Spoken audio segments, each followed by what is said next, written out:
This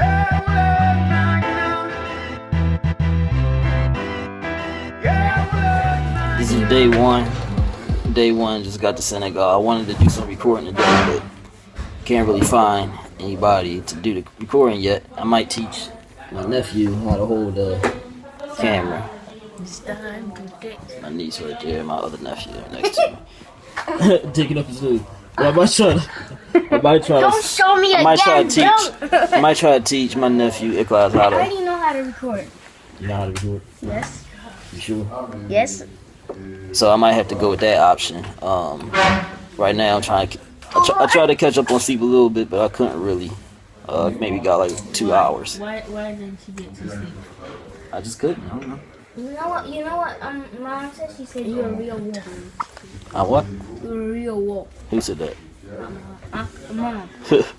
What'd she say?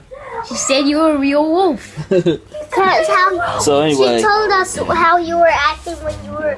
It was like she said you were like, oh, I can't take all those bags. No. And then she told you, calm down. It's gonna happen. You can do it. And then she was like, and then you were like, no. And she said and he kept on going. And he was going on and on. And then your mom was like, he's a real wolf. Oh, were you doing that? So I don't know what you're talking about. So. And then he was like, she said, you're driving me crazy.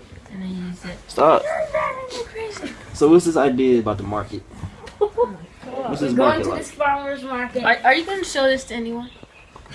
We're going to a farmer's market on Sunday. Yes, you can. It's every month. It's on Sunday. And there's a What farmer's is it market. like?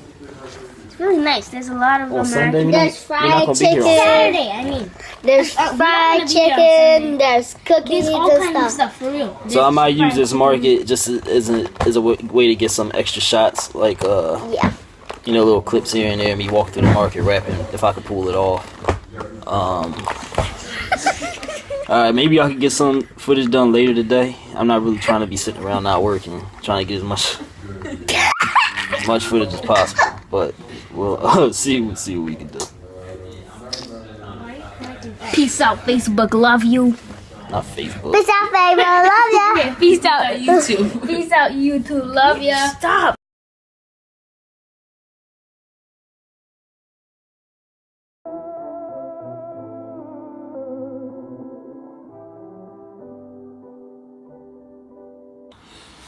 What's up, y'all?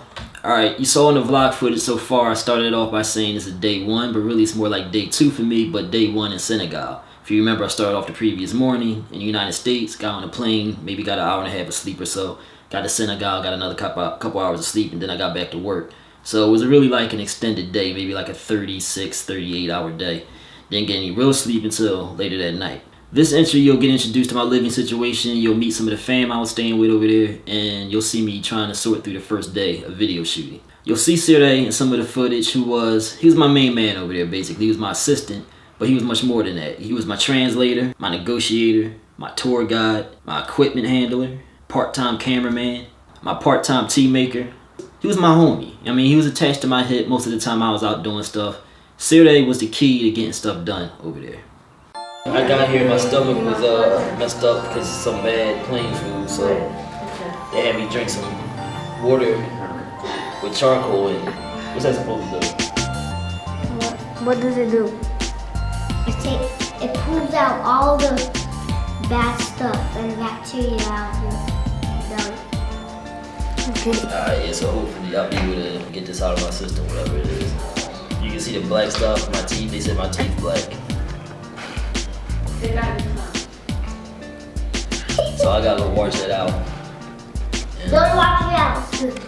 I'm gonna have my tongue black walking around. Wash it out. Just leave it. So obviously before I do any video footage, I gotta make sure my mouth ain't black. This is my cameraman right here. My nephew had to teach him on the fly how to be a camera person. Đấy. Giờ Now đấy he giờ got his nice equipment nó. and everything. Giờ dàn con có nó. What? That's my angry nephew right here. He's mad. I go to the plate. Don't record me.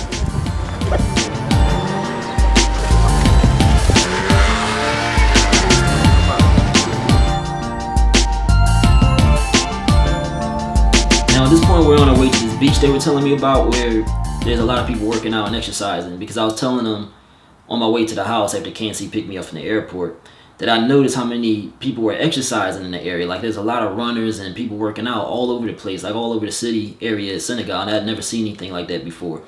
And especially not in the States. I mean, I hate to say it, but I don't see too many black people working out in large groups like that, unless it's like for school or whatever the case may be. But, you know, it was real interesting to me to see that. And it's like a sense of unity, too, that I could pick up from it. So they wanted to take me to this beach where they said a lot of this was going on to try to get some video footage. They thought it might be interesting. So that's where we were on our way to. And here's an example of what I'm talking about with the runners.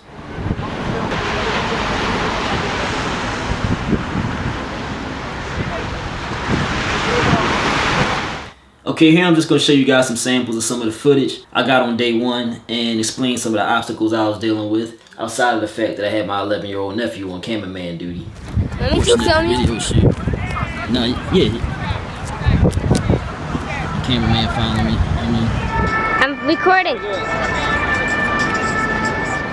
Okay, so what you see right there looks like I have the phone in my ear. Looks like I'm talking on the phone actually in the middle of a video shoot. I'm not a prima donna like that. That's not what's going on. What I'm trying to do is get the BPM in my head, alright? The BPM is beat per minute in engineering terms. That's like basically the speed of the beat. So I'm trying to get that timing together in my head, so when I put the phone in my pocket, you know, I'll be able to deliver those rhymes on the right timing, so when you put the video together, it'll sync up right. Obviously, with all that noise going on around me, I couldn't really hear it. So ideally, I'd be able to hear it still while it's in my pocket. And it's in my pocket, obviously, because you don't want to see the phone out in the video. See, if you've never done anything like this before, these are the types of little things you don't think about that go into shooting a video on a low budget level like this, alright? So, anyway, so I had to try to keep that timing in my head as much as possible. So with the noise going on around me, and I'm standing on this divider in the middle of an expressway, and my nephew and Siri are across the street trying to yell at me to let me know when they're recording. I'm trying to yell back at them, let them know what I'm doing with the phone in my ear and where I'm at in the song and whatnot. It was a bit much to have to sort through, but this was day one, and it was kind of to be expected, all right? But the funny thing was that I noticed is that I expected people to be looking at me, especially looking like an American, standing on this divider in the middle of the expressway. But Dakar was kind of like, I would call it like the New York of Senegal, because nobody was paying me no mind. Like, people just driving by, and I was looking at them in the cars. They just driving by, beeping horns, you know, on their way to where they had to go. Nobody was looking at me. That kind of made me feel more comfortable doing this, actually. So it was a good way to get warmed up to the city of Dakar. Now, many of the times over there, I couldn't get I didn't have the benefit of getting the BPM at all. I kind of had to just freestyle it speed-wise and hope that the timing of it would match up with the real song as closely as possible. And with keeping in line with the whole theme of creativity overcomes everything that I've been going with here, I was just thinking of it like I'll clean that up in the editing process afterwards and make it look like this was done purposely. Alright, so in music engineering, you might have a vocal that has layers to it. So say you have an MC spitting something, and underneath it he's spitting the exact same thing. And a lot of times it doesn't time up perfectly. The timing of it isn't perfect. I have to use different editing techniques to shift those vocals into position, like stretch out a word, shrink a word, to make it sync up a little bit more precisely, alright? You can do that with audio files and music. You can do the same thing with video files. And that's what I was thinking, like, all right, I'll do that and shrink me saying this line here, stretch me saying this line here to make it sync up with the actual song that's going to be laid over top the footage when you put the video together.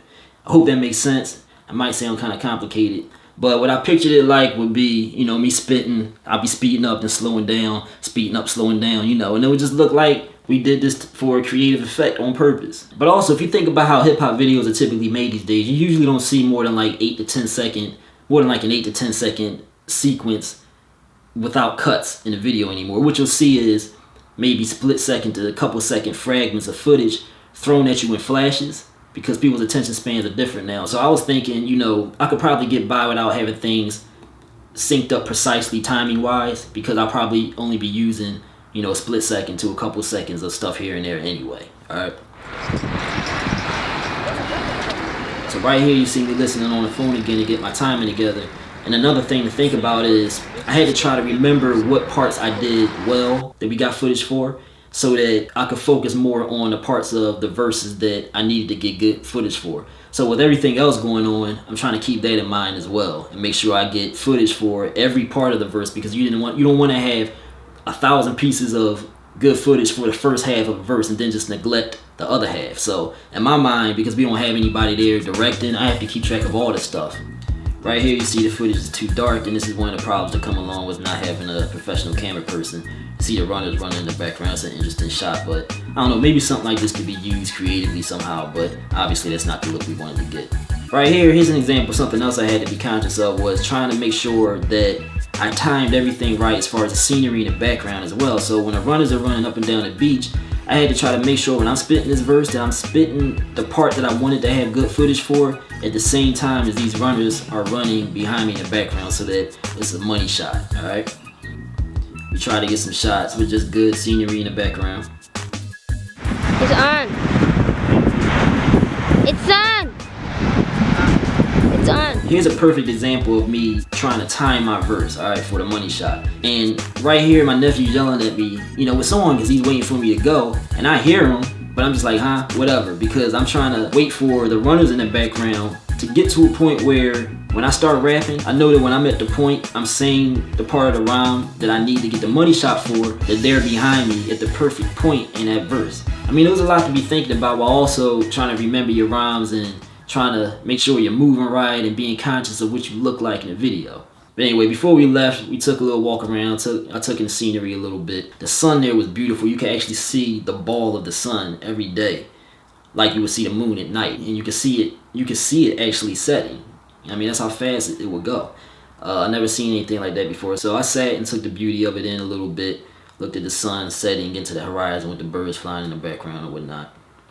So then I went home, spent some time with the fam, and ate dinner and everything. Then they would go to bed, and my typical practice would be to stay up until probably 2 or 3 in the morning, spending that time taking everything from the camera, all the footage I got that day, dumping it onto the computer, taking everything from my iPhone, which I'd have to unload the iPhone maybe 4 times a day because I don't have a lot of memory on my iPhone, and that was irritating, but it's just something I had to do. Organizing everything to nice little neat folders so that when I was ready to go edit it, everything will be right there labeled and everything for me to work on. And I might maybe call somebody from home on WhatsApp, stay on the phone with them to keep me entertained while I'm doing this boring work. And then I go to sleep, maybe sleep 3 hours a night. The whole time I was there, I probably slept about 3 hours a night. But I got used to it. I would wake up every morning while I was in the car to the call to prayer because the mosque was right next to the house. But as far as I went in the city, most of the time when they were doing that call to prayer, I could hear it. So it was very loud. So imagine my window right next to this every morning. I mean, I'll be waking up like in a delirious frenzy hearing this in my sleep, you know? And like, if I'm only getting 2-3 hours of sleep at night, you can imagine like my mind just like blown from this loud noise entering my dream, all right? So that's what I was dealing with every morning. And now, you know, also to say under the rooster, if it wasn't a call to prayer, it would be the rooster or the lamb, you know, making noise. I mean, the sheep making noise. You know, but, you know, the funny thing is, it became beautiful to me after a while, you know? I got used to it, and it became a beautiful thing.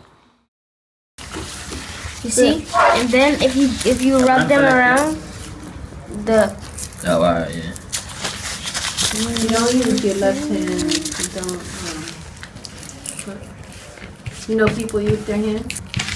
I knew They that. eat rice with their hands. I mean, I heard y'all talk about it. That's a manners thing. Yeah, and it's also because people wash themselves with their left hand. Okay. So you don't. That hand is reserved for washing yourself. The other one is washing when you go to the toilet. You don't wash yourself with your left hand. The other hand is reserved for eating and shaking hands. Yes. is everybody looking at me? What'd you say? What'd you say? Then I have to go to sleep. Come on. Yeah, me too.